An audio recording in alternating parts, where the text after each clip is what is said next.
magnetic field at the axis of current carrying loop.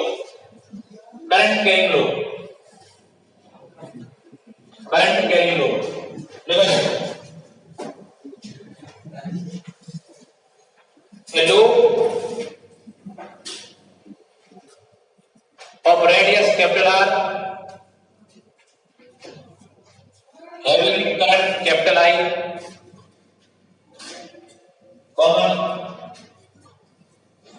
total number of turns capital N.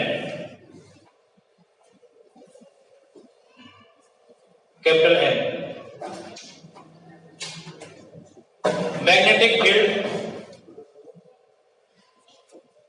to be find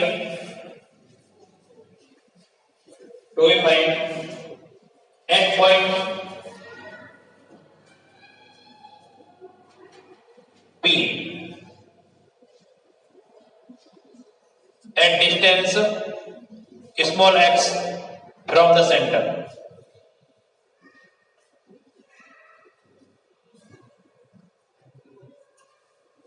On the axis of loop.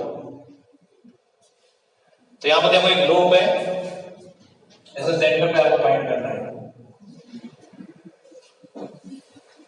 इस तरह से, ठीक है।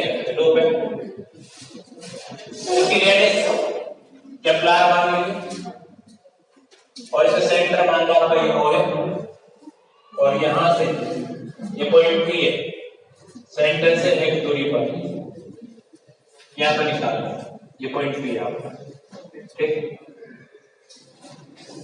वाला point ये, तो इसमें करंट वैल्यू आई है, आई करंट वैल्यू, मतलब ये ऐसा क्यों लिखे करंट ऐसे वैल्यू नहीं, ठीक है। तो मैं दो एलिमेंट लूंगा, ये क्या ले रहा हूं, छोटा सा एलिमेंट दिया था और सीमेंट से एक एलिमेंट क्या निकलेगा, डीएल, ठीक है। इसमें करंट कैसे वैल्यू होगी, डीएल, डी नहीं डीएल, ठीक। तो अगर ये डिस्टेंस आर है इस डीएल से, तो ये वाला डिस्टेंस कितनी होगी, आर ही होगी, सिमेट्रिक सिस्टम पूरा।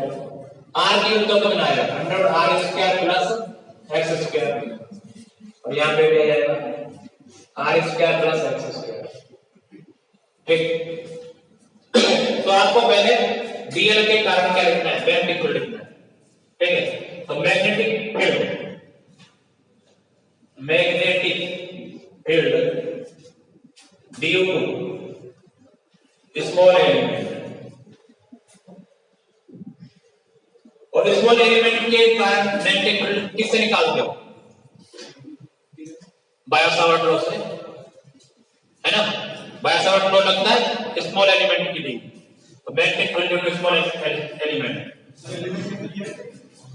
डीएल में होता है, इसलिए आपके लिए ऐसे ही, तो ये ऐसे बन जाएगा, छोटा सा ये नीचे नीचे से भी वो वाला नीचे वाला ही, ठीक है। तो एक एलिमेंट लिया आपने, तो डीएल सीमेंट से लिया, एक ऊपर लिया, एक नीचे लिया, ठीक है। तो magnetic field due to small element by Biot Savart law, तो बायो-सावर्ट लॉ से आप लोग लिखेंगे डीबी, बोलो क्या आएगा, mu naught Idl sine upon b कितना ये हो और बाई r², ये होता है। डिस्टेंस को क्या मान रहा हूं मैं, r मान रहा हूं, r की वैल्यू बाद में पुट कर लेंगे। थीटा कितना है, डीएल वेक्टर और r वेक्टर के बीच एंगल होता है, कितना एंगल थीटा होता है, डीएल वेक्टर और r वेक्टर के बीच एंगल थीटा कितना है।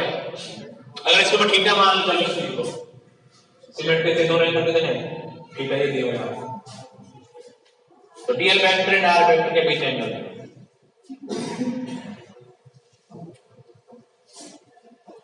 कितना है,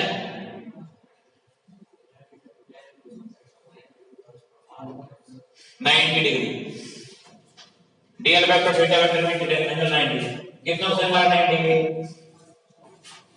ये करंट इसमें से क्यों बह रही है, तभी आपका डीएल वेक्टर किधर है, यूं है, इधर साइड डीएल वेक्टर, ऊपर वाला पार्ट देख रहा हूं मैं, ये लूप ऐसा नहीं रहता है, इस प्लेन में रहता है, इस प्लेन में रखा हुआ ही यूं करंट बह रही है और इसी एक्सिस हो गए। तो अभी डीएल वेक्टर कैसा है, आपकी तरफ है, आर वेक्टर किधर है, ये आर वेक्टर, ये वाला आर जो है, तो ऐसे है वो नहीं एकदम। तो ये क्या है डीएल वेक्टर और ये क्या आपका आर वेक्टर, कितना एंगल है दोनों के बीच में 90 डिग्री। तो यहाँ पे जो डीएल वेक्टर और आर वेक्टर के बीच में एंगल कितना होगा 90 डिग्री। दोबारा समझ लें, इस डीएल वेक्टर तो अभी आपकी तरफ है और ये डीएल वेक्टर कितना पर अंदर तरफ है, तो ये डायरेक्शन है और ये आर वेक्टर किधर है, ये पहले ये आर वेक्टर है पॉइंट P वाला, तो एंगल कितना होगा ये 90 डिग्री। तो यहाँ पर लिखा जाएगा sin 90, ठीक है। तो आप लोग लिखेंगे इसको dv equals to mu naught idl upon 4 pi r square equal to बात समझ रही है आपको कि एंगल कितना है 90 डिग्री।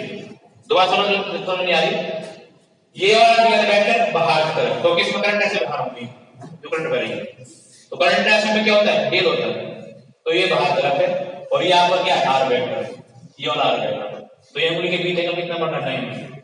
ऐसे ये नीचे वाला क्या है अंदर तरफ है डीएल वेक्टर और ये आर वेक्टर है, तो यहाँ पे 90 बनेगा। तो कहीं भी ले लिए पॉइंट, हर पॉइंट पे डीएल वेक्टर और आर वेक्टर का एंगल कितना होगा 90 डिग्री, ठीक है। आप सही के निशान यहां लोगे, ये पॉइंट यहां होगा, तो डीएल वेक्टर नीचे तरफ होगा, आर वेक्टर कहां होगा इस पॉइंट की तरफ होगा। तो एक ईच पॉइंट ऑफ जो लूप है डीएल वेक्टर और आर वेक्टर में कितना एंगल है थीटा 90। चलिए आप लिख लेता हूं, at each point of loop angle between dl vector and r vector is 90 degree. तो हर एक पॉइंट पे 90 डिग्री आएगा। हाँ भाई, अब मुझे बताइए डीबी है तो उसकी डायरेक्शन करोगे, डीबी की डायरेक्शन यहां पर आ रही है पॉइंट बी पे, आर वेक्टर की क्या होती है परपेंडिकुलर होती है।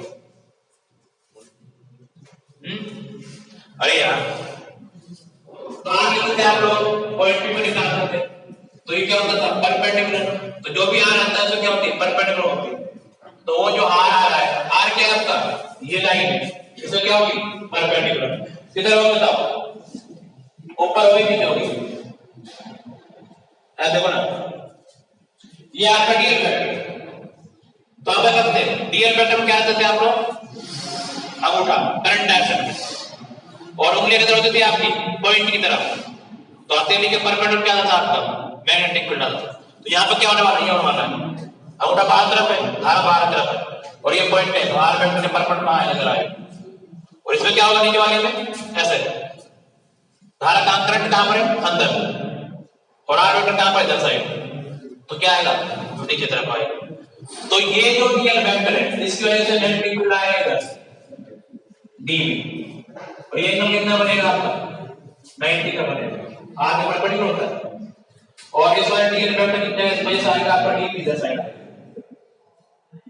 डीबी और ये एंगल कितना बनेगा आपका 90। ये समझे आप लोग, आप समझो यहां पे समझो यहां पे ये क्रॉस है और ये वाला कहां पर है डॉट है, अगर आपको कंफ्यूजन हो रहा है ये डीएल वेक्टर डॉट में और ये वाला क्या है क्रॉस में। तो आप समझते हो करंट को रखते हैं अंगूठे पे और उंगली आपकी पॉइंट की तरफ और हथेली के परपेंडिकुलर डायरेक्शन क्या होती है डीबी होता है। ऐसे ही ऊपर वाला है, ऊपर वाले को ऐसा करना पड़ेगा अंगूठा बाहर उंगलियां इस तरफ इधर परपेंडिकुलर, तो ये आ जाएगा डीबी। अब इस जो डीबी में क्या होगा दो कंपोनेंट होंगे नहीं होंगे, दो कंपोनेंट होंगे तो एक कंपोनेंट करने का एक इधर हो जाएगा और एक इधर हो जाएगा, इसका भी एक इधर हो जाएगा एक इधर हो जाएगा। हाँ भाई ये थीटा है, ये कितना 90 मीटर, ये कितना थीटा, तो क्या आएगा आपका डीबी cos थीटा और ये आएगा डीबी sin थीटा। ऐसा यहां पर आ जाएगा ये थीटा 90 मीटर कितना थीटा, तो ये आ जाएगा डीबी cos थीटा और ये जाएगा डीबी sin थीटा। तो डीबी का दो कंपोनेंट है, तो कौन से कंपोनेंट करिए आपके एक्सिस के परपेंडिकुलर कंपोनेंट कैंसिल हो जाते हैं और एक्सिस के अलोंग क्या है जुड़ जाते हैं।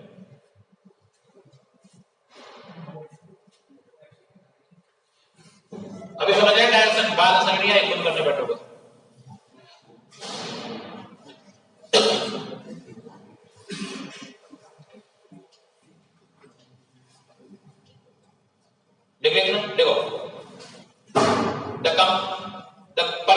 node component of dv are cancel out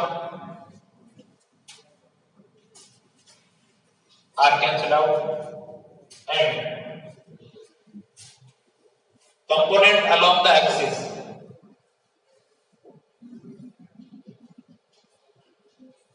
are added so that magnetic field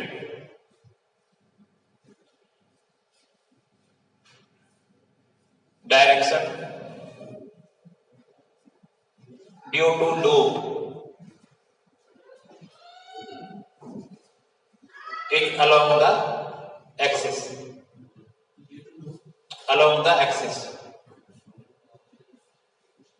of the loop. तो मैग्नेटिक फील्ड डायरेक्शन जो आती है वो किसके अलॉन्ग आती है? एक्सिस के अलॉन्ग या साइड में नहीं है। आप कोई बोले इस पॉइंट पे भी इधर आ जाए, नहीं, किसके अलॉन्ग होगी? एक्सिस के अलॉन्ग होगी। इधर क्या हो रही है? तो करंट ऐसे बह रही है, इधर आएगी, वो करंट यूं बहती तो कहां आती? इधर आती है। बस इतना अंतर होगा। अब मुझे बताओ, इधर कोई पॉइंट होगा, इस पी पे करंट किधर आएगी? जब इस पी पे पी किधर आएगा? इधर आएगा, किधर आएगा? सेम आएगा। पूरे क्या बोलते हैं, एक्सिस पे डायरेक्शन क्या रहती है? सेम होती है, चाहे आपका पॉइंट उधर हो चाहे इधर हो। क्यों? ऐसे बाहर पे उधर ही करंट है, तो इन पूरे एक्सिस पे जो डायरेक्शन क्या थी? सेम रहती है। लेकिन इलेक्ट्रिकल में क्या था? उल्टा था। रिंग के इधर साइड इधर पे इलेक्ट्रिक फील्ड और रिंग के इधर साइड इलेक्ट्रिक फील्ड कहां था? इधर था। दो डायरेक्शन में अलग अलग था।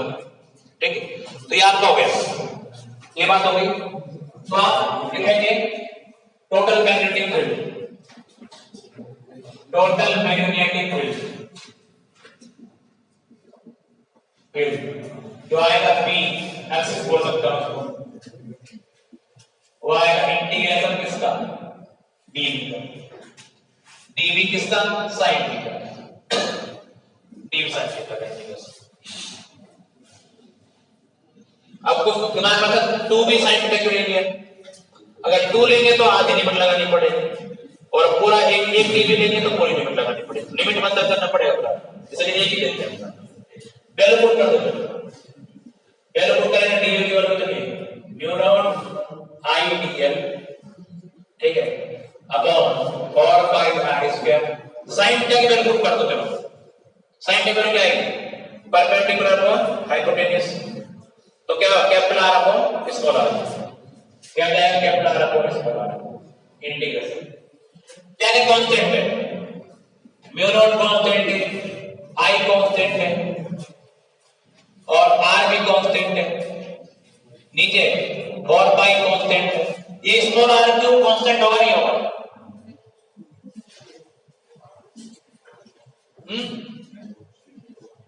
स्मॉल आर क्यों? अरे होगा तो नहीं होगा। हर एक पॉइंट डिस्टेंस स्मॉल आर तो है।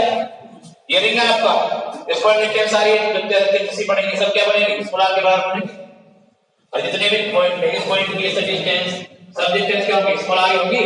वो कह रिंग ऐसा क्यों है और पॉइंट यहां पे ऐसा है, तो सारी डिस्टेंस चारों तरफ वाली कितनी है? स्मॉल आर है। तो स्मॉल आर भी क्या आपका? कांस्टेंट है। ये भी क्या जाएगा? बाहर आ जाएगा, इंटीग्रेशन हो जाएगा, केवल डी है। ठीक है, अब जब यहां पर तो ये जो इंटीग्रेशन डीएल है, ये क्या बनने वाला है? अरे बोलो इतना तब समझ गए क्या? डीएल डीएल डीएल पूरा क्या बन जाएगी? सरकमफ्रेंस बन जाएगा पूरा। क्या जाएगा? 2 पाई कैपिटल आर। ये बन जाएगा आपका 2 पाई कैपिटल आर। तो यहां से पाई से पाई मर गया, ये 2 से 2 बराबर गया। तो कुल मिला के जो फॉर्मूला बना पी एक्सिस का, ये बनेगा mu naught I r square upon 2 r cube. और आर की वैल्यू भी रख दो। आर की वैल्यू क्या है? Under r square plus x square. तो कुल मिला के जो फॉर्मूला आपको याद रखना है, ये आएगा mu naught I r square upon 2 times of r square plus x square की पावर 3/2। ये फॉर्मूला आपका। तो एक लूप के एक्सिस पे जो मैग्नेटिक फील्ड होता है, mu naught I r square upon 2 r square plus x square की पावर 3/2। तो ये कुछ ऐसा ही जैसा रिंग के एक्सिस पे इलेक्ट्रिक फील्ड का प्लॉट हुआ था।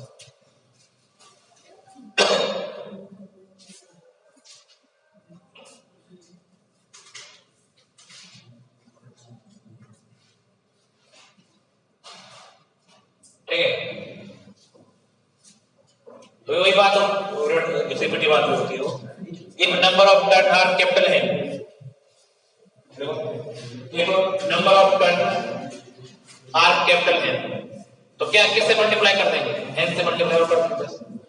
तो लो if number of turn are capital है तो जो px जो है ये बन जाएगा आपका mu naught n I r square upon 2r square plus x square की पावर 3/2। ये बन जाएगा म्यू नॉट n से मल्टीप्लाई हो जाएगा। फिर दिखा मानी बोलेगा कि परमिटिविटी ऑफ मीडियम म्यू, तो म्यू से बड़ा हो जाएगा म्यू आर से, तो mu naught into mu r हो जाता है। परमिटिविटी बोलते हैं, परमिटिविटी है ना। तो अगर वो बोलेगा मीडियम की परमिटिविटी म्यू है तो म्यू नॉट जग जाएगा, म्यू आ जाएगा। पर म्यू क्या होता है, mu naught into mu r होता है। तो सब बातें तो ये है। अब ये एक्सिस के कारण मैग्नेटिक फील्ड आ गया, आपको याद रखना। अब वही केस मानते हैं, देखो केस पर when x equal to 0, when x equal to 0, x equal to 0 means center, at center। तो सेंटर तो वही आना चाहिए जो आपने पहले पढ़ चुके हैं। तो देखते हैं क्या आता है पी सेंटर में। पी सेंटर क्या आएगा, म्यू नॉट था, n था, i था, r स्क्वायर था अपॉन 2, यहां पर क्या हो जाएगा, r क्यूब बचेगा। x को 0 पुट कर देंगे ना, तो एक बार लिखता हूं r स्क्वायर प्लस 0 की पावर 3/2। तो इसको आप जब लिखेंगे तो b सेंटर आ जाएगा mu naught n i upon 2r, ये आ जाएगा। तो वही फॉर्मूला है, मतलब सही फॉर्मूला है।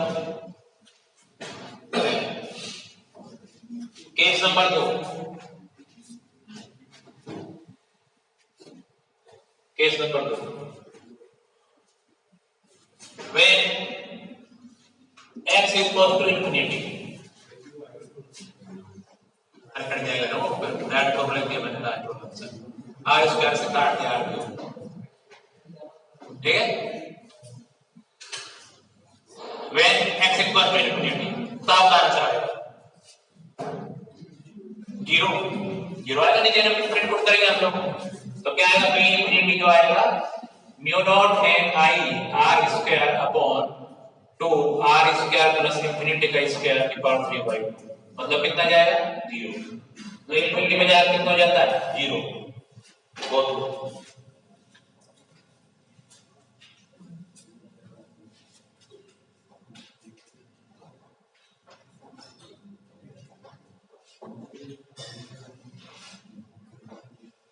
Case number 3, case number 3 when x equal to plus minus r/2, when x equal to plus minus r/2, इनको एक वर्ड बोला जाता है मैथ वाले बायोलॉजिकल एक्सप्रेस में, पॉइंट ऑफ इन्फ्लेक्शन। मैथ पढ़ा होगा आप लोग, पॉइंट ऑफ इन्फ्लेक्शन है, हमें सुनने वाला है। कौन से पॉइंट होते हैं, जहां पर कोई कर्व अपनी कर्वेचर चेंज करता है ना। पहले वो क्या था, वो उल्टा हो जाता है, वो कॉनकेव से कॉन्वेक्स हो जाता है, जैसा तो इनको बोलते हैं point of inflection, point of inflection. when r बराबर x by लो, point of inflection.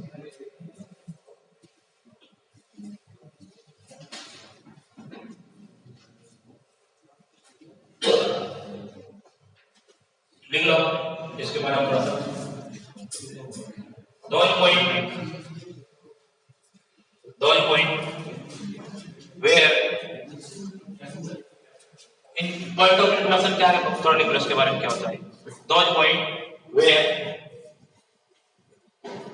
Curvature of a curve,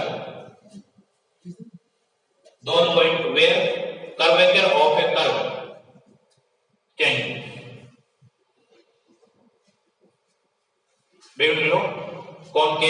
convex ऐसे लिख लो, या फिर convex to concave.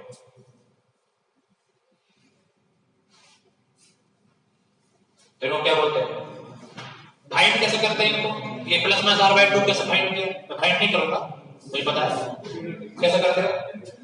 First differentiation 0 and second differentiation constant. देखो क्या eight these point, at these point dv by dx क्या होता है 0 and d2v by dx square क्या होता है कांस्टेंट। ये मैथ की बात है। तो आप इन पॉइंट को निकाल सकते हो प्लस माइनस r बाय 2 कैसे करके dv by dx करके आप फाइंड कर सकते हो, कोई बड़ी बात नहीं। ठीक है, ये हमने वहां पे फाइंड किया था इलेक्ट्रिकल वाले, r बाय रूट 2 आया था। ठीक है, वहां पे मैक्सिमम इलेक्ट्रिक फील्ड आया था। ठीक है, तो अगर फाइंड कराने में आप लोगों को डायरेक्ट होगा r बाय 2 क्या होगा। हां हां ये होता कांस्टेंट वही जो है, ये जो पॉइंट ये वाला पॉइंट देखो d बाय dx 0 का मतलब क्या होता है, जो जो टेंजेंट है उस पॉइंट पर उसका स्लोप क्या होगा 0 होगा। लेकिन इसका डबल डिफरेंशियल आप करेंगे तो वैल्यू क्या हो जाएगी कांस्टेंट तो आएगी। अगर d बाय dx 0 हो गया तो जो डिफरेंशियल कांस्टेंट मान सकते हैं आप लोग उसको, 0 कांस्टेंट है नहीं तो डिफरेंशियल के लिए डबल डिफरेंशियल क्या हो जाएगा 0 रहेगा, तो कांस्टेंट हो सकता है नहीं 0 नहीं पड़ेगा। एक्चुअली अगर बाय चांस वैल्यू भी आ जाती है कोई चीज है ना, तो ये आप लोग कई बार होता है उस पॉइंट पर रखने पर ये वैल्यू जो है कितनी जाएगी 0 आ जाएगी डबल डिफरेंशियल, और ये वैल्यू जब आप निकाल रहे हो तो वैल्यू क्या आएगी कांस्टेंट आएगी। ये जब मैं ज्यादातर जानता हूं उससे ज्यादा, तो मैं तो आपने पढ़ा है, क्या पढ़ लिया आप लोगों ने डिफरेंशियल पढ़े नहीं पढ़े, और ये चीज पढ़े होंगे पॉइंट ऑफ इंटरसेक्शन, इसके बारे में सब पता है थोड़ा बहुत। तो ये नहीं है, अगर ये सिंपल भाषा समझ रहा है, अगर ये 0 ही आएगा नहीं तो पर क्या बोल सकते हैं कांस्टेंट बोल सकते हैं। ठीक है, अब इतना डिटेल में तो नहीं जाएंगे तो कितना टाइम है स्प्लिट कर लीजिए। आप देखो तो ये आपको याद रखना है, ये 0 होता है। अब बताओ मुझे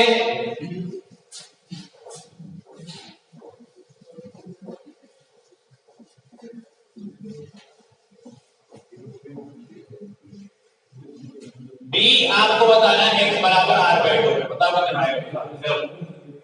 क्या है ये mu naught n I r square upon 2 times of r, और यहां क्या होगा r बाय 2 का स्क्वायर अपनी पावर 3 बाय 2 बस। और इसमें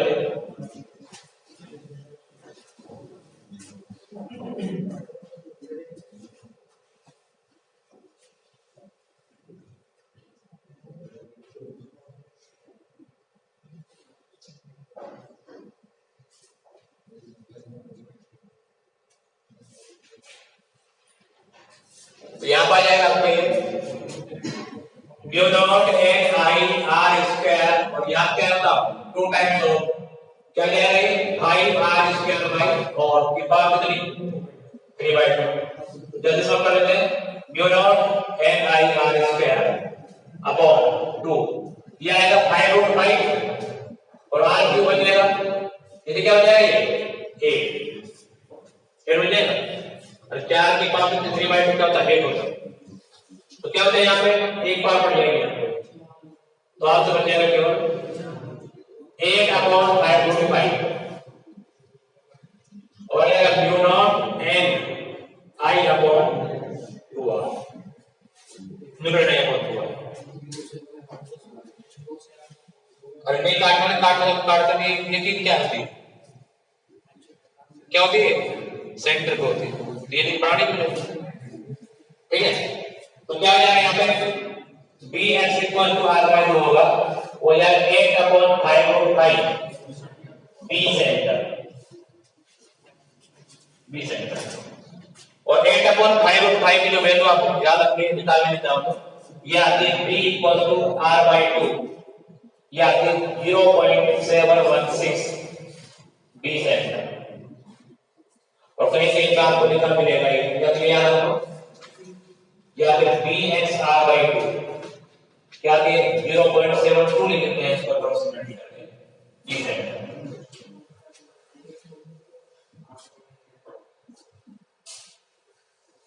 ठीक है। तो ये ध्यान रखना पॉइंट ऑफ इंफ्लेक्शन पे जो वैल्यू आती है वो सेंटर की कितनी आती है 0.72 आती है ठीक है।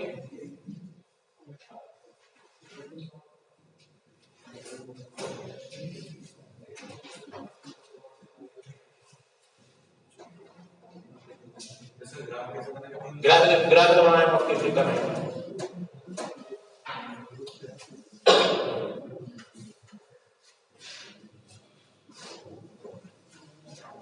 हाँ भाई अब हमें इसका ग्राफ बनाना है। आप ये R/2 निकाल सकते हो डिफरेंशियल करके नहीं डिफरेंशियल कैसे करोगे आप जानते हो ठीक है। तो आप लोग तक आने हो देखो बी सेंटर पे निकाल। अब हमको ग्राफ बनाना है इसका ग्राफ बनाना उसमें क्या करना है आपको एक तो यहाँ पे b होगा और यहाँ पे क्या होगा x होगा ग्राफ बनाना। एक तो बात पता है आपको यहाँ पे क्या होगा x इक्वल टू 0 सेंटर तो सेंटर पे वैल्यू आएगी यहाँ पे ये बी सेंटर बोल सकते हैं इसको बी सेंटर ठीक है।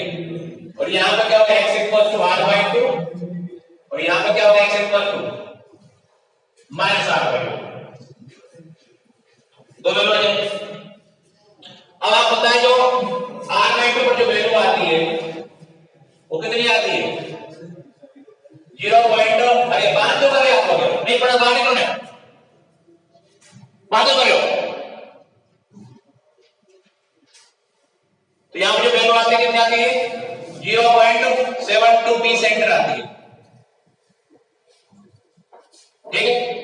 अब देखो आप बताएं बी का सबसे ज्यादा है इससे वैल्यू क्या हो रही कम हो रही है और इंफिनिटी क्यों नहीं है 0 और ये पॉइंट ऑफ इंफ्लेक्शन भी है।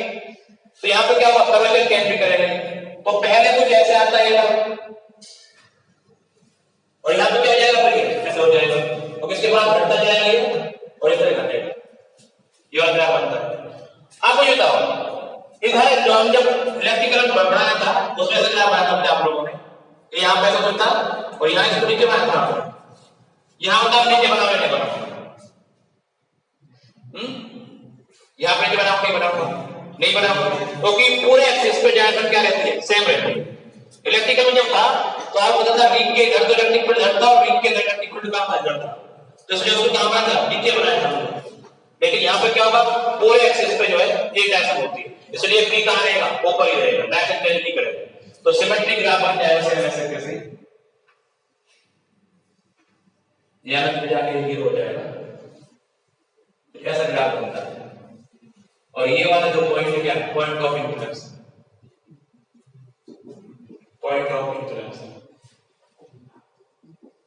ठीक है ये आपका पॉइंट ऑफ इंफ्लेक्शन है। तो सिमेट्रिक ग्राफ बनाना पहले ये आप इसमें तो क्या था ये कॉन्वेक्स था या कि कॉनकेव कॉन्वेक्स था उसके बाद क्या हो गया कॉनकेव हो गया इसलिए इसको पॉइंट ऑफ इंफ्लेक्शन बोलते हैं।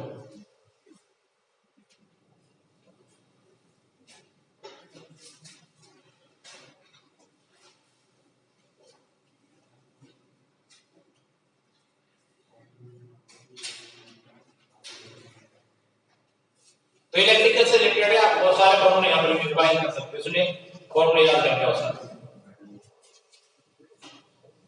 हम बात कर रहा था हाफ रिंग वगैरह का तो सब मैंने आप लोगों तो यहाँ से ग्राफ हो सकता है कि किस तरह से वेरिएशन होता है इसका।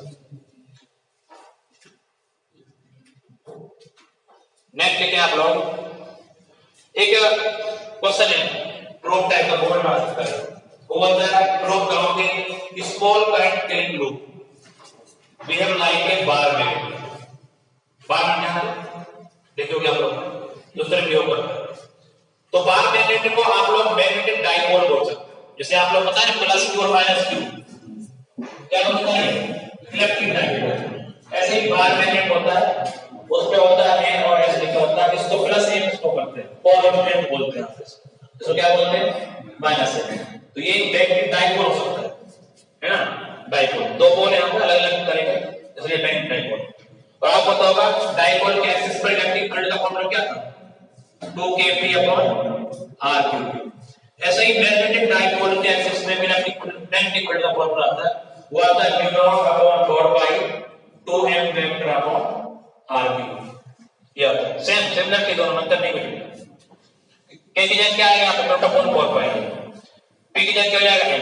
ये होता है मैग्नेटिक डाइपोल मोमेंट, ये क्या था इलेक्ट्रिकल डाइपोल मोमेंट और दूरी तो वही है। तो आपको प्रूव करना है कि जो स्मॉल लूप होता है उसके एक्सिस पे जो स्मॉल लूप मतलब इसकी रेडियस क्या होती है बहुत कम होती है एज कंपेयर टू x, उसको क्या बोल सकते हैं स्मॉल लूप, मतलब छोटा सा लूप वहां रखा है और x यहां पर है तो क्या हो जाएगा स्मॉल लूप हो जाएगा, ठीक है सेम। तो वहां पे आप प्रूव करना है किसकी वैल्यू क्या आती है, तो लेके आप लोग क्वेश्चन में फॉर्म लिखें prove that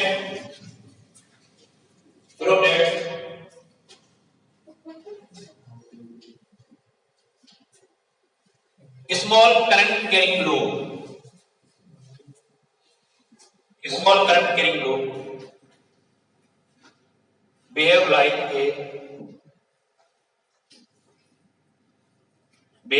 a bar magnet or magnetic dipole। Bar magnet बोल सकते हो मैग्नेटिक डाइपोल बोल सकते हो। तो इसमें लिखेंगे आप लोग, आपको प्रूव करना है दोनों के एक्सिस पे फील्ड का फॉर्मूला क्या वाला है सेम है। देखो the magnetic field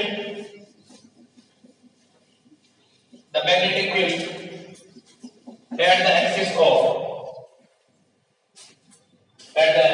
of bar magnet और मैग्नेटिक डाइपोल ये जो क्या होता है पी एक्सिस जो है वहां पे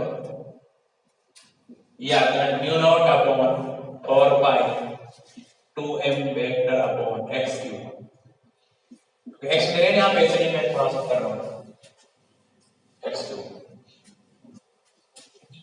ये होता है। दूसरा लिखेंगे इसे लिखो magnetic field at the axis of current carrying loop, magnetic field at the axis of current carrying loop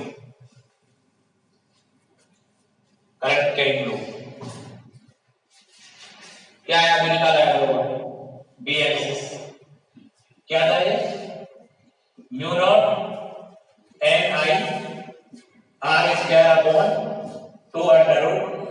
r² plus x² की पावर कितनी 3/2 और स्मॉल लूप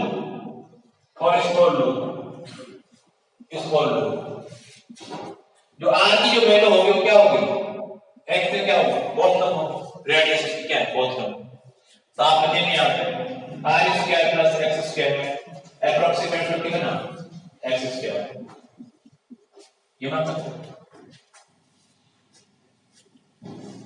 x बहुत ज्यादा r क्या है बहुत कम है स्मॉल लूप के लिए, रेडियस क्या है उसकी छोटी है। तो आप लिख सकते हो r² प्लस x² को x²।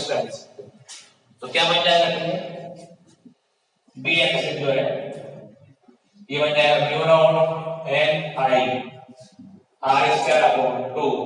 इसको क्या लिखना है x² लिखना है के पावर 3/2 तो ये जाएगा μ0 n I r²/2x³ ये जाएगा।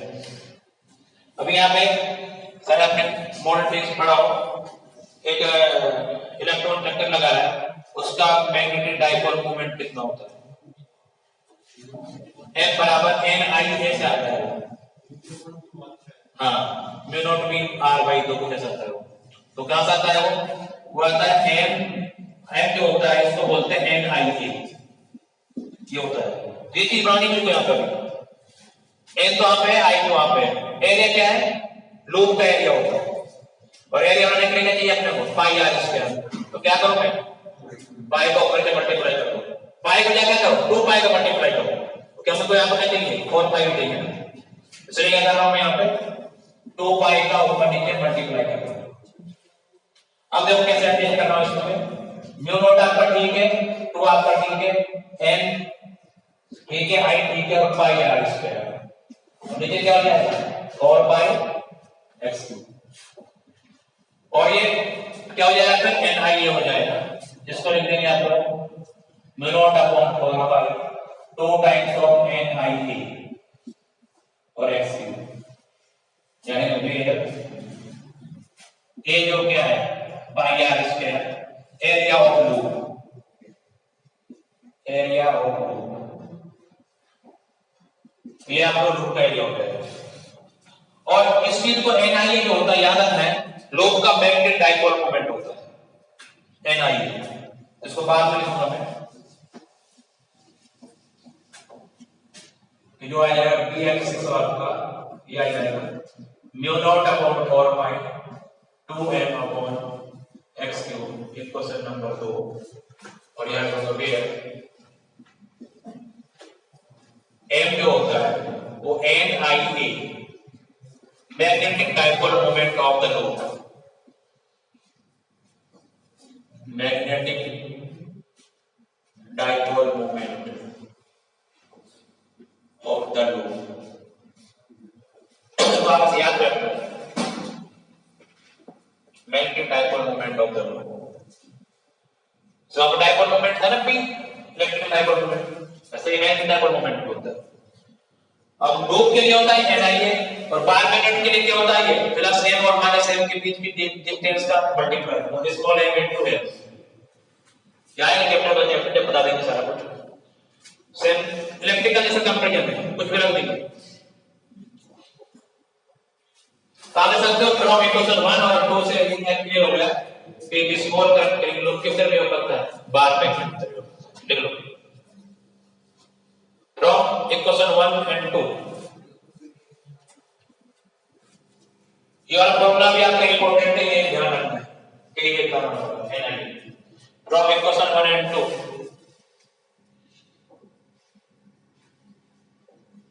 It is clear that small current carrying loop, small current carrying loop wave like a bar magnet, behave like a bar magnet।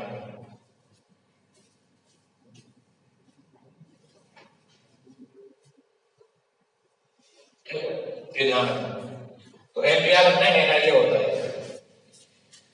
ठीक।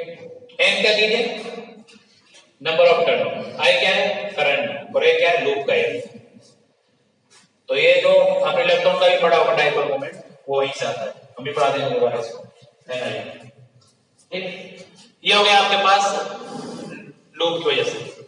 अब नेक्स्ट हेडिंग लिखेंगे आप लोग, एक वर्ड आता है सोलेनोइड, सोलेनोइड SOLENOID,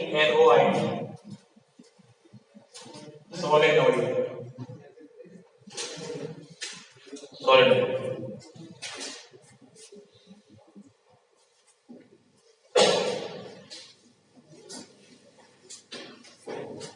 तो सोलेनोइड क्या होते हैं, आप कोई भी पाइप है मतलब सिलेंड्रिकल कोई पाइप सिलेंड्रिकल पाइप है, उसके ऊपर क्या करो तार लपेट दो बहुत पास पास पास, तो क्या बन जाती है सोलेनोइड बन जाती है।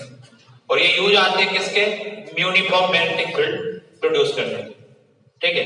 अगर हम जो तांबे के तार होते हैं जो मोटर में लगते हैं इनको बोलते हैं इंसुलेटेड कॉपर वायर, ये आपस में पास पास होते हैं लेकिन में कभी शॉर्ट नहीं होते फिर भी, क्यों इनके पास जो पीला पीला चढ़ा होता है ना वो कोटिंग चढ़ी होती है, तो आप इतने पास पास लपेट लो फिर भी क्या है करंट जो है शॉर्ट आउट नहीं होते, क्यों नहीं होते, क्योंकि इंसुलेटेड कॉपर वायर होते हैं, इनके ऊपर एक कोटिंग चढ़ी होती है, इसलिए आप बहुत तार लपेट सकते हो पास पास में, तभी कोयल बनती है।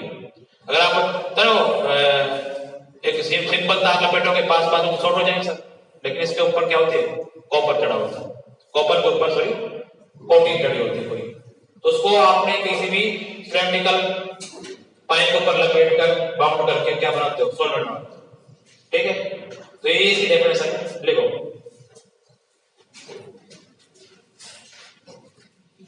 it is made by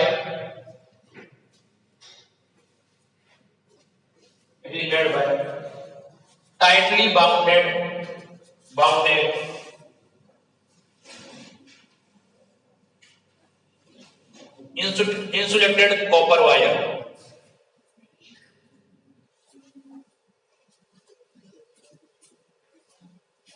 over a cylindrical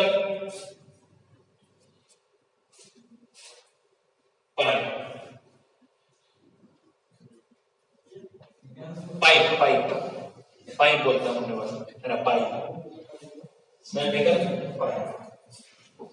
it is used to produce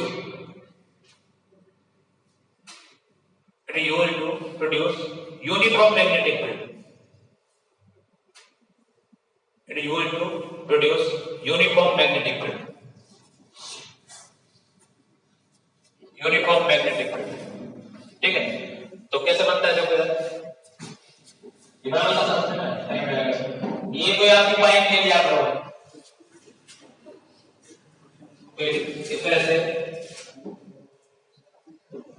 cylinder pipe है, इसके ऊपर क्या लपेटते हैं, तार लपेटते तार।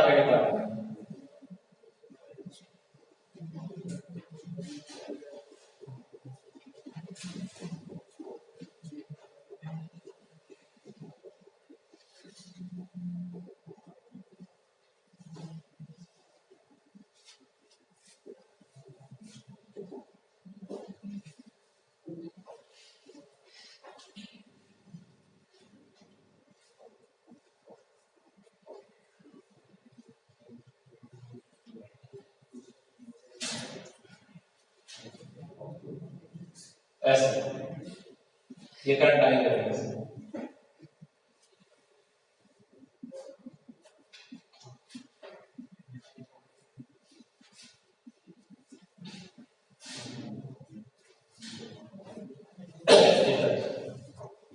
तो सॉल्वेंट बोलते हैं।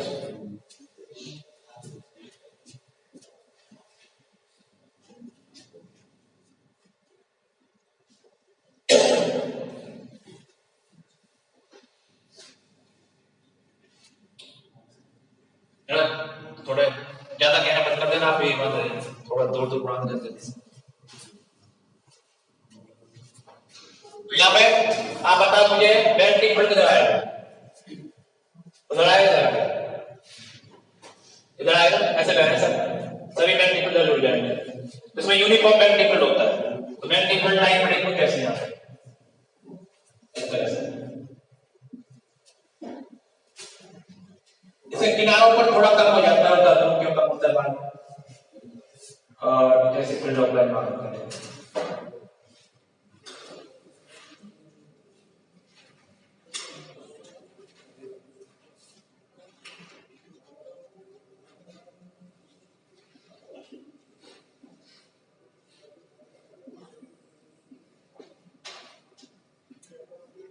ये magnetic field of line, magnetic field line, एक फील्ड लाइन,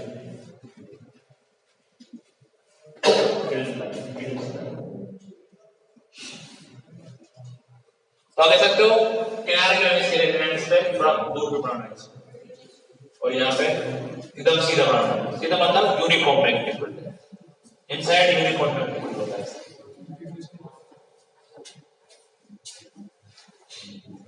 ये बड़ी बात है ना, देखो हम तो पढ़ते हैं, हमने पढ़ाई थी कुछ नहीं, लेकिन घर पे गाँव में तो बहुत कुछ जानना पड़ा है। एक पाइप नली पाइप पड़ी होती है, उसके ऊपर एक होता है खराब टेप रिकॉर्डर, उसमें ट्रांसफॉर्मर छोटा सा, उसको तोड़ा, उसमें तो क्या निकाला, वायर निकाला, उसको लपेटा इस पे। घर पे बैटरी होती है, ट्रैक्टर की लगी हुई है ना, हाँ, तो उसमें लगाया तो काफी स्ट्रॉन्ग मैग्नेटिक फील्ड होता है। और लोहे का 2 किलो का बार पड़ा होता है, पट्टा जो होता है, उसको उठा लिया उसमें से बैठ जाता है। लेकिन नंबर ऑफ टन कम थे और भी कंडीशन होती है बहुत सारी, तो थोड़ी देर बहुत ज्यादा गर्म हो गई, ठीक है ना। ऐसे में काम नहीं करेगा ये, डीसी में काम करेगा, ऐसे में ज्यादा डायरेक्शन चेंज हो रही है, कभी बैटरी में कभी तक 0 वोल्ट पर डालने वाला है। डीसी में काम करेगा, डीसी बैटरी होती है क्या, मतलब डीसी करंट होना चाहिए, बैटरी की जरूरत नहीं है, डीसी मान सकते हो आप लोग, ठीक है। ऐसे को डीसी में कर सकते हो। क्या होता है रेक्टिफायर, हाँ वो एक्चुअली वो तो उसको बोलते हैं डायोड बोलते हैं, वो तो रेक्टिफायर और बड़ा होता है। ये लेकिन पढ़ाने का काम करना तो समझ लो पढ़ाने की रेक्टिफायर वगैरह पढ़ाएंगे। जब मैग्नेटिक फील्ड ऑफ लाइन होती है इस तरह होता है। अब हमको इसके अंदर मैग्नेटिक फील्ड फाइंड करना किसी पॉइंट पे, ठीक है। चाहो तो प्रूव कर लो, प्रूव पर नीड बनने का थोड़ा इंटेक्शन वगैरह ठीक ठाक उसमें, और चाहे डायरेक्ट फॉर्मूला लिख लो। बायो वालों को प्रूफ से कोई मतलब ही नहीं है, उनका अब तो फॉर्मूला याद रखना है, ठीक है। तो मैं प्रूफ आपको भी नहीं कह रहा क्योंकि थोड़ा टाइम कम है। तो आपको एक मैग्नेटिक फील्ड फाइंड करना है इसके इनसाइड किसी पॉइंट पी पे, लिख लो magnetic field,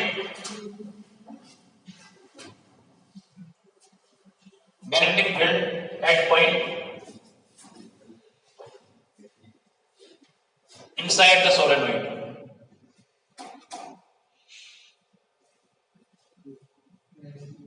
inside the solenoid। तो सोलेनोइड के अंदर एक मैग्नेटिक फील्ड है, उस पे पॉइंट करना है।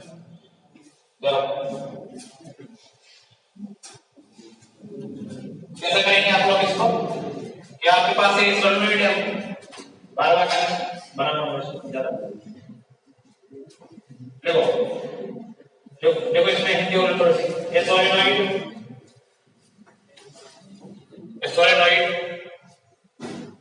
of length small l, comma small l, comma radius capital R, having total number of turns, having total number of turns capital N, total number of turns capital N, and current I, ठीक है। Current I तो आप लिखेंगे number of turns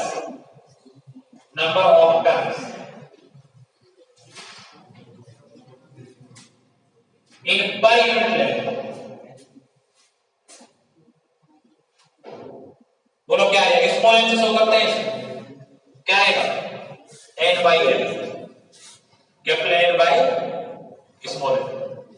total number of turn small n capital N है, length कितनी मानी है, l मानी।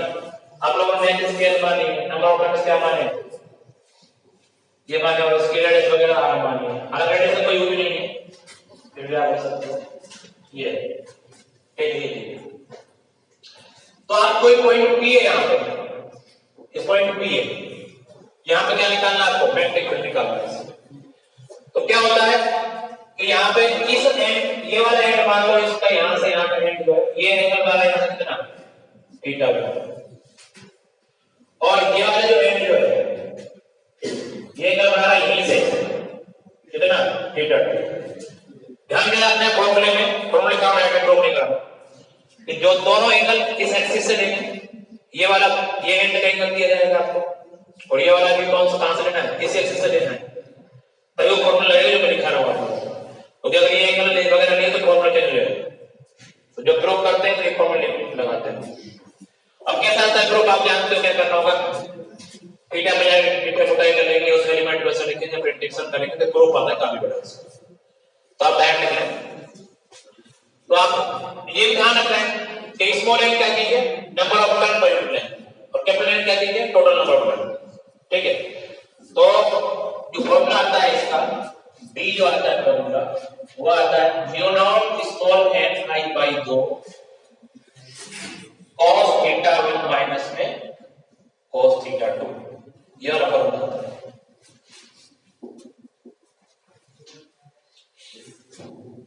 और ये फॉर्मूला किसके लिए वैलिड है आपका, प्रणाली का, मतलब प्रणाली का बोलते हैं हिंदी में इसको, सोलेनोइड के लिए परिणामी का सोलेनोइड है। हाँ सर cos थीटा, पर थीटा ध्यान रखना है थीटा 1 तो इस एंड का है इस लाइन से, थीटा 2 उस एंड का है इसी लाइन से, तब यह प्रोबेबिलिटी है। ठीक है, तो आप ये फॉर्मूला है देखें तो फाइनाइट लेंथ की सोलेनॉइड के लिए मैग्नेटिक फील्ड किसका फाइनाइट लेंथ का, तो लेंथ होगी ना एल वगैरह, तब थीटा 1 थीटा 2 आ रहे हैं। अब इन्हीं जब जनरल फॉर्मूला निकाल लिया आप लोगों ने, इनका यूज कहां कर लेंगे, इनफाइनाइट लॉन्ग के लिए कर लेंगे, सेमी इनफाइनाइट लॉन्ग के लिए कर लेंगे। अब आप मुझे बताएं अगर ये लेंथ इनफाइनाइट होती तो थीटा 1 कितना होता, 0, और थीटा 2 कितना होता, 90 क्यों 180 होता है। जब आप इसको बहुत बड़ा कर देंगे तो ये वाला एंगल यहां आ जाएगा और ये वाला एंगल का ये रहेगा, यहां से पहुंच जाएंगे, तो थीटा 1 कितना हो जाएगा 0, थीटा 2 कितना हो जाएगा 180। यहां पे 0 पुट करेंगे, यहां 180 पुट करेंगे, फॉर्मूला निकल आएगा। लिख लो अगला फॉर्मूला, ये वाला फॉर्मूला किसके लिए, फाइनाइट लेंथ की सोलेनॉइड के लिए। देख लो यहां पे magnetic field due to finite length solenoid, magnetic field due to finite length solenoid, solenoid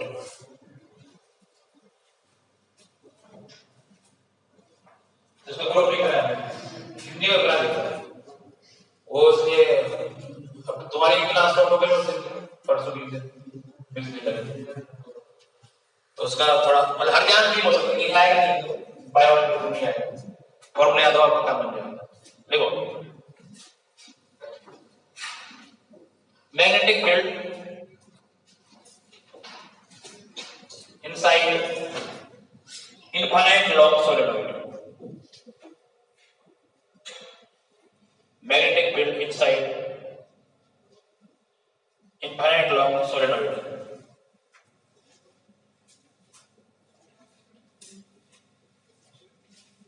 ठीक है, तो ये फॉर्मूला बनना है, बताओ क्या है। अब इनफाइनाइट लॉन्ग किसे बोलेंगे ये ध्यान रखो। अब ये नहीं करिए को इनफाइनाइट लॉन्ग को किस जाएंगे आप लोग, बोल सकते हैं इनफाइनाइट, कभी नहीं सकते, नहीं पॉसिबल। किस चीज का इनफाइनाइट बोल सकते हो,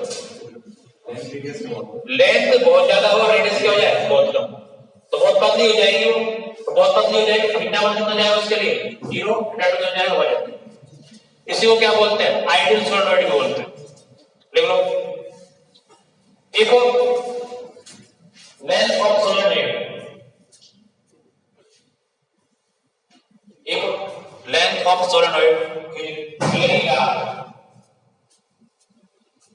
as compared to radius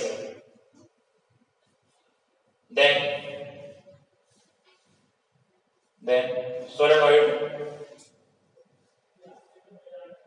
is called infinite long।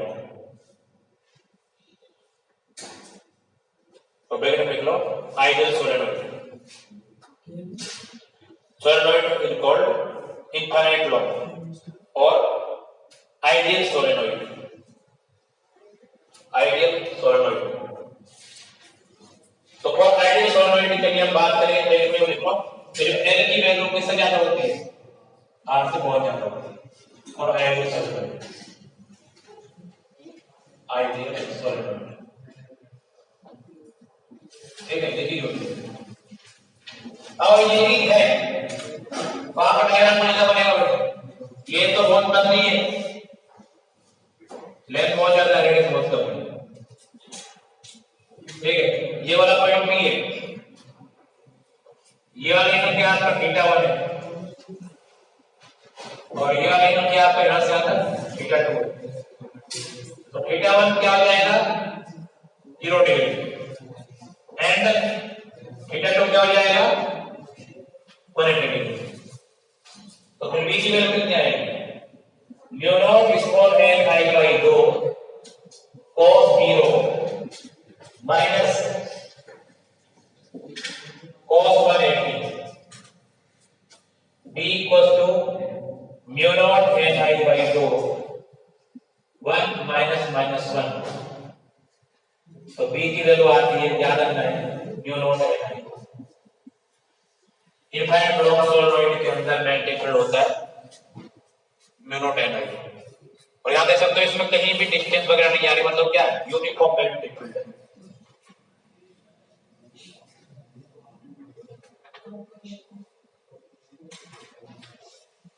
तो ये आपका यूनिफॉर्म मैग्नेटिक फील्ड मिलता है, uniform magnetic field.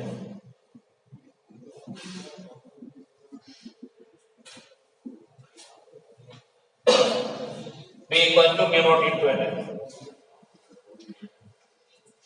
Uniform magnetic field.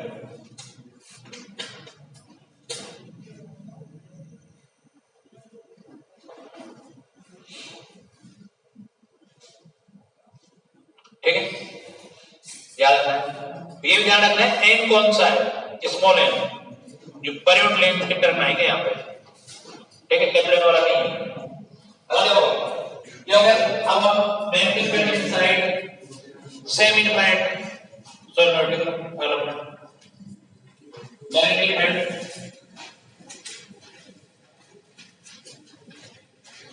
Inside semi infinite solenoid, semi infinite solenoid.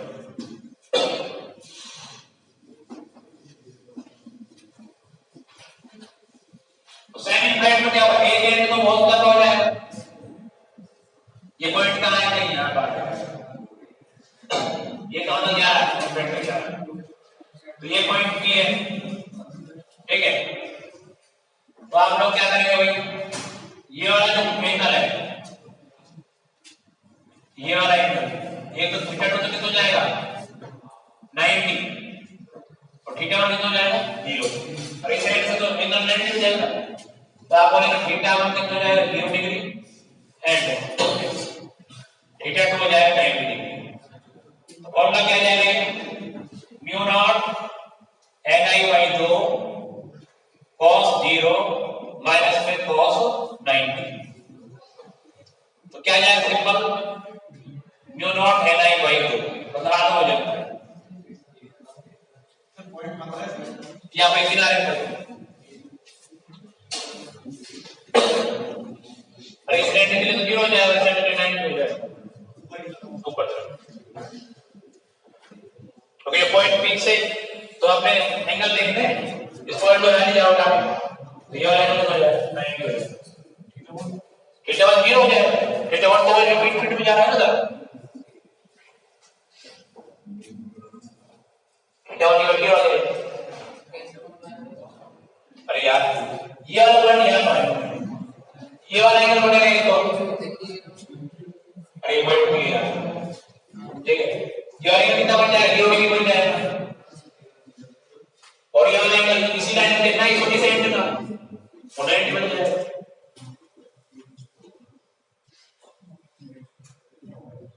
तो ये उसका आधा होता है। थोड़ा आप यहां देख भी सकते हो, सोलेनोइड के अंदर तो आया था म्यू नॉट एन आई, और सोलेनोइड के किनारे पर कितना है mu naught n I by 2, मतलब किनारों पर मैग्नेटिक फील्ड की वैल्यू क्या हो जाती है, कम हो जाती है, ठीक है। ये बात की magnetic field at the ends of magnetic field at the ends of the solenoid is less than as compared to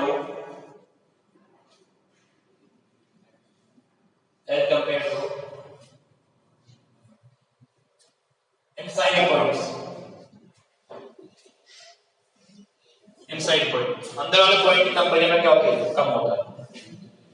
तो ये वाला ग्रोथ दोबारा क्या आएगा आपका, ये वाला, तो जी इस तरह से आप कर सकते हो। अब एक बच्चे वाला क्वेश्चन कर दो, इसका नहीं है, सिंपल ही क्वेश्चन है, को एक बार बताना जल्दी से। यहाँ पे दो रिंग की हुई है, मतलब रिंग बोल सकते हो, कोई बोल सकते हो, ऐसे इसमें करंट बहेगी यू आई, इसमें करंट बहेगी आई एस। इस सेंटर पर आपको मैग्नेटिक फील्ड फाइंड करना है, इसकी रेडियस r है। देखो find magnetic field at centre, find magnetic field at centre, radius r and current I in each loop, हर एक लूप में रेडियस r करंट I। समझ सकते क्या कह रहा हूं मैं यहाँ पे?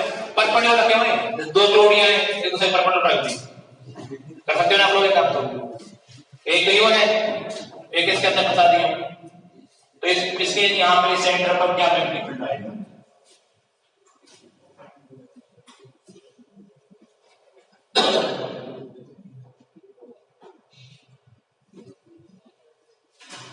तो बहुत सिंपल क्वेश्चन, मैग्नेटिक फील्ड की वैल्यू तो कितनी होने वाली है? Mu naught I upon 2r, centre पे ही होता है b की वैल्यू आना है, लेकिन कितनी आएगी देखना पड़ेगा। अगर मैं थोड़ी देर के लिए इसको 1 मान लो, इसके लिए क्या मान लो? 2 मान लो। बताओ b1 किधर आने वाला है?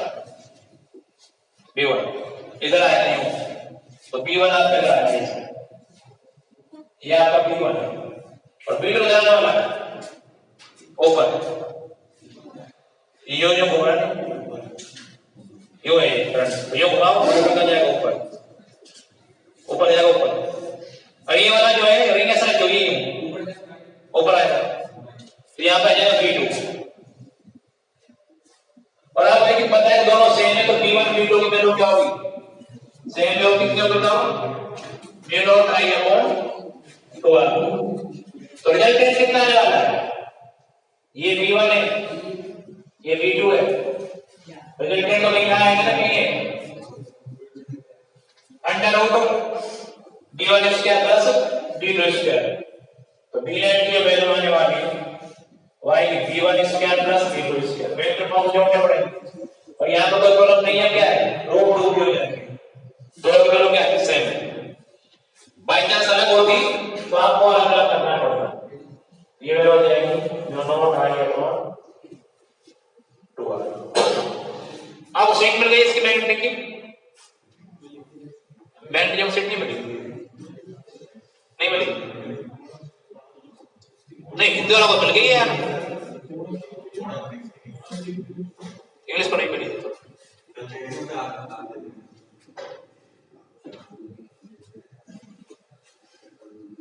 तो ये आपका हो गया।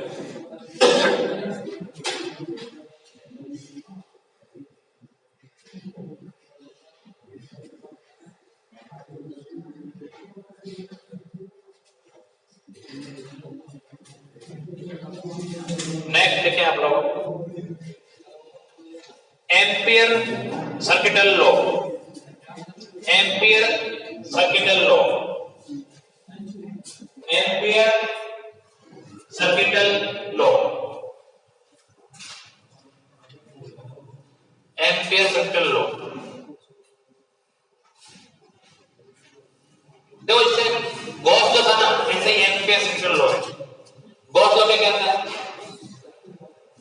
जो फ्लक्स होता है वो Q अपॉन एप्सिलॉन नॉट होता है, और फ्लक्स क्या होता है? Close integration of surface area of electric field equal to Q upon epsilon naught. Same यहां पर है कि linear integration of magnetic field in a close loop, मतलब integration P dot dl।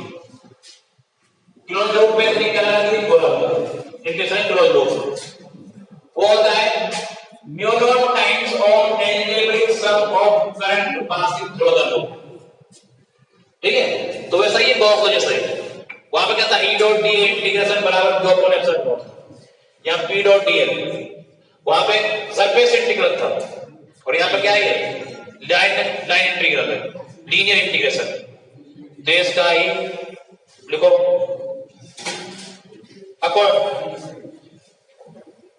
according to Ampere's circuital law, according to Ampere circuital law, line integral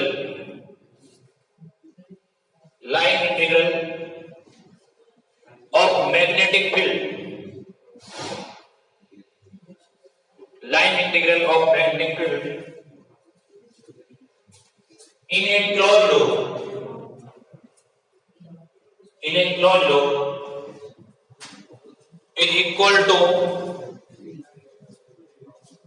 mu naught times of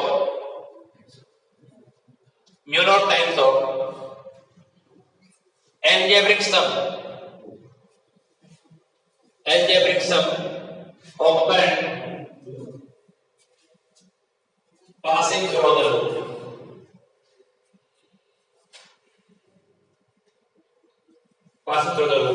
ये लिख लो, integration v dot dl mu naught summation है, ये आपका ampere circle law है।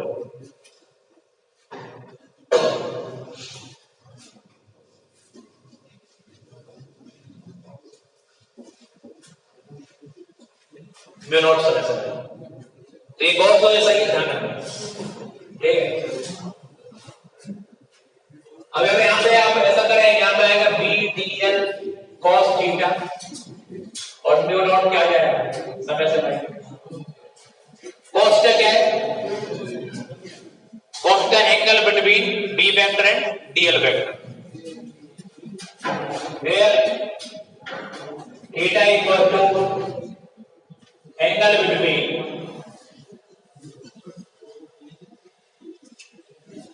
b vector and dl vector.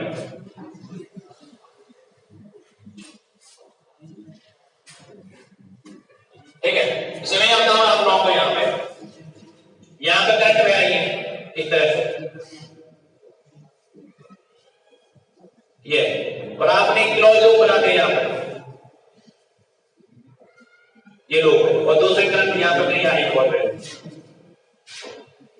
तो आप लोग इसके लिए, इसमें I1 है, इसमें I2 है, इसमें क्या है I3 है, और आपने लूप कैसे माना है कि डायरेक्शन लूप कैसे घुमाया, जो लूप की डायरेक्शन आती है वो वाली करंट क्या मानते हैं पॉजिटिव, जो लूप की डायरेक्शन के कोई डायरेक्शन क्या होती है करंट की नेगेटिव। तो आप इसमें अगर एम्पियर लॉ लगाएंगे इंटीग्रेशन v डॉट dl तो क्या है म्यू नॉट होता क्या है I1 plus I2 minus I3, I4 नहीं आएगा, I4 क्या है बाहर है लूप से, ये हो जाएगा आपका I1 plus I2 minus I3, ठीक है। और इसका नाम होता है क्या एम्पियर लॉ, बात की है एम्पियर लॉ होता है इसका। तो अपन गॉस सेंसर पे होती है ना, यहाँ पे एम्पियर लॉ होता है, सेम सिमिलरिटी है, नहीं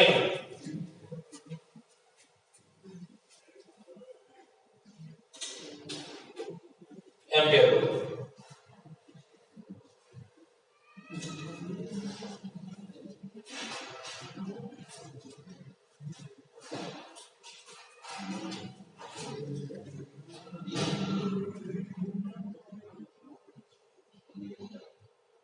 तो I1 जुड़ जाएंगे और I3 घट जाएगा, तो लूप की डायरेक्शन ऊपर आ रही है, जो घुमा रहे हैं हम लोग ऊपर।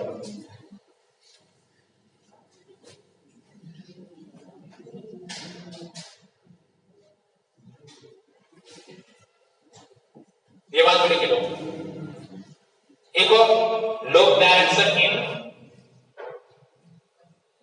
एंटी क्लॉकवाइज, एक loop direction is anti-clockwise, then upward current are positive and downward current are negative. Upward current जो होते हैं उसको पॉजिटिव और डाउनवर्ड करंट क्या होगी नेगेटिव। अगर आपके लूप ऐसे घुमाए आपने बाई चांस में इसमें लूप ऐसे घुमाया तो उल्टा कर दिया, तो कौन पॉजिटिव होता I3 पॉजिटिव होता और I1 और I2 क्या होते नेगेटिव होते, ध्यान रखना। फिर ये होती है अभी आगे चैप्टर में आएगी, एक होता है क्योंकि जो B वेक्टर होता है ना ये होता है म्यू नॉट इनटू H, ठीक है। तो इसके हिसाब से ये फॉर्मूला क्या बन जाएगा mu naught into H vector dot dl vector equal to mu naught summation I, दोनों तरफ से नॉट कट जाएगा तो क्या हो जाएगा integration H dl equal to summation vector. जहां पे H होता है मैग्नेटाइज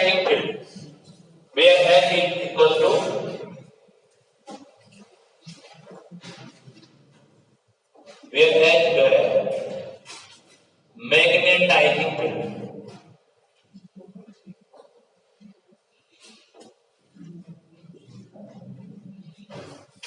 बात में डेफिनेशन इसकी अभी याद रखो बस। मैग्नेटाइजिंग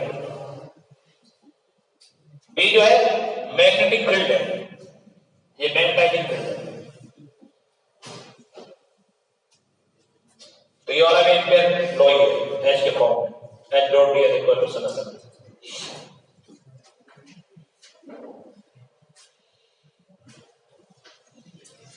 अब जिस टाइम से हमने वहां पे गॉस लॉ में क्या कहते हैं, जैसे हम ये और के जैसे नहीं एप्लीकेशन पढ़े थे, ऐसे इसके एप्लीकेशन देखो, applications of Ampere circuital law, applications of Ampere circuital law.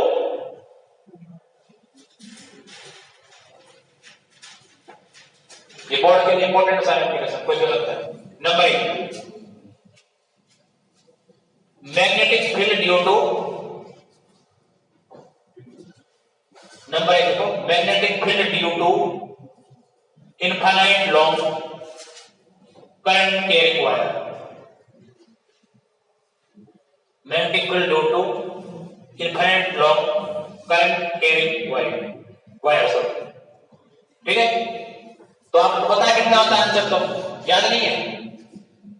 अरे इनफाइनाइट लॉन्ग वायर में कितना मैग्नेटिक फील्ड होता है, mu naught I upon 2 pi d। दो चीज यहां से प्रूव करनी है, वो तो जनरल किया था, ये इस लॉ का यूज करने से हमने मॉडल किया था ना 2 के लैम्डा बाई r, फिर हमने उसको बहुत सब निकाला था 2 के लैम्डा बाई r, सही आंसर निकालना है। तो सेम है, वहां की चीजें आप ध्यान रखिए सारी। देखो a long wire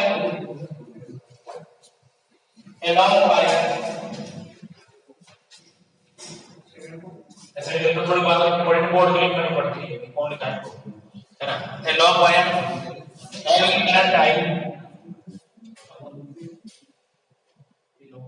a long wire having current I, comma magnetic field to be find at perpendicular distance small r,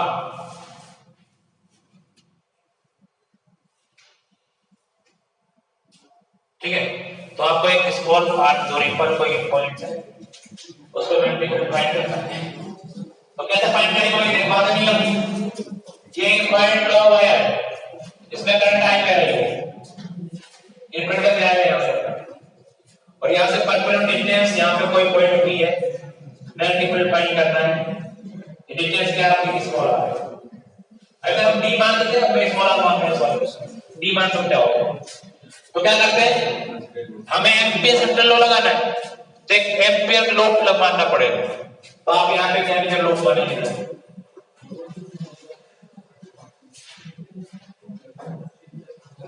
ठीक है। तो यहां को जाएगा एम्पियर लॉ,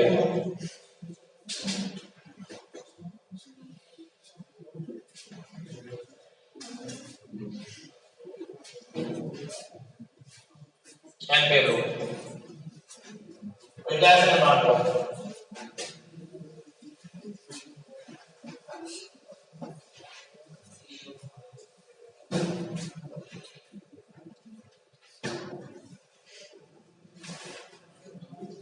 हाँ भाई लिख लो ये बात थोड़ी सी। Consider a ampere law of radius r है, दिखाएंगे। Consider a ampere law of radius r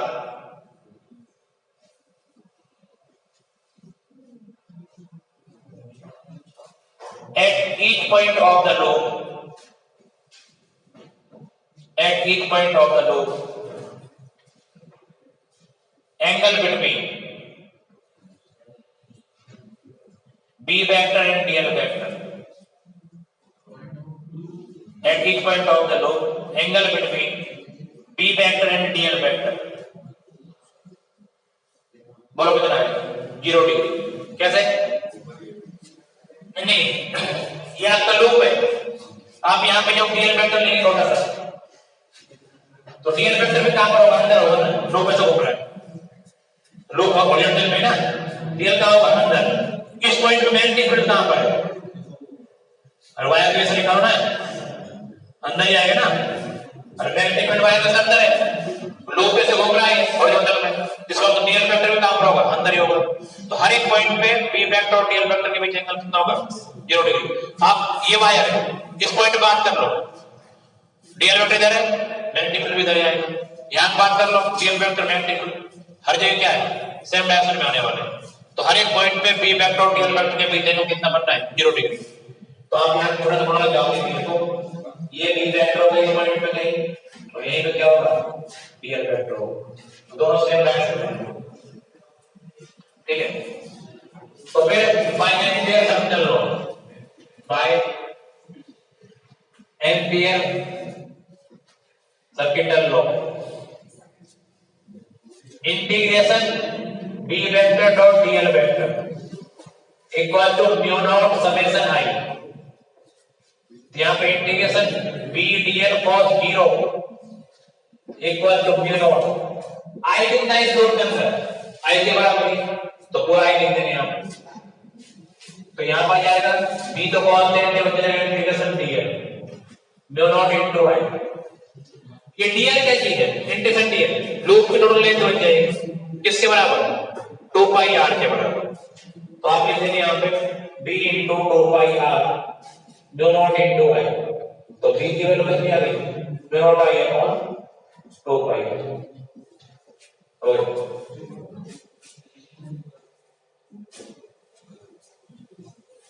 B equals to mu naught I upon 2 pi।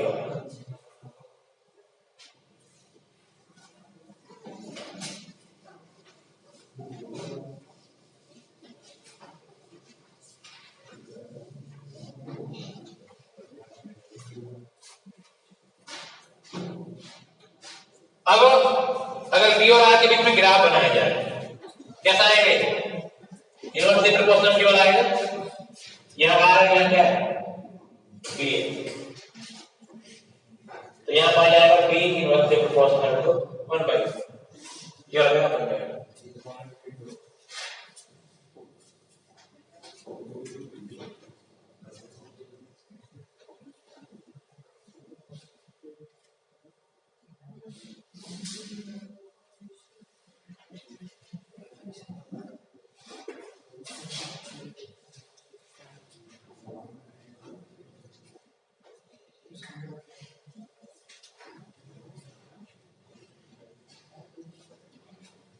Clear? दूसरा देखो, second application, magnetic field due to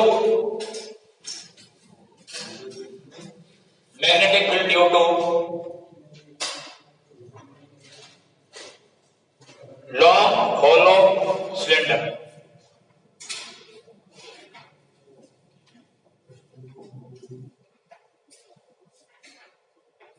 ठीक है, magnetic field due to long hollow cylinder. देखो a long hollow cylinder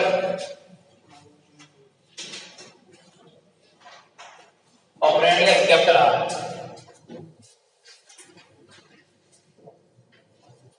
and current capital I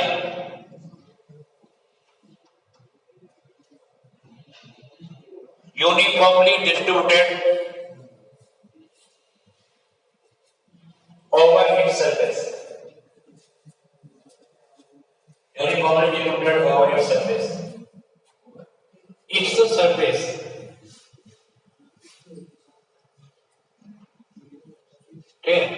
magnetic field to be found at different points.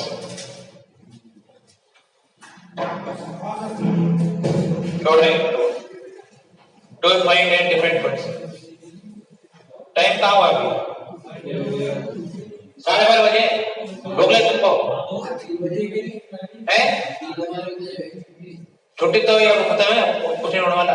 पढ़ लिख आओ तो तुम किससे जाओगे? खुद भी कल जा रहे हो फिर यहाँ यही लेके जाएगी? अच्छा तू होटल जाता है उसमें है ना?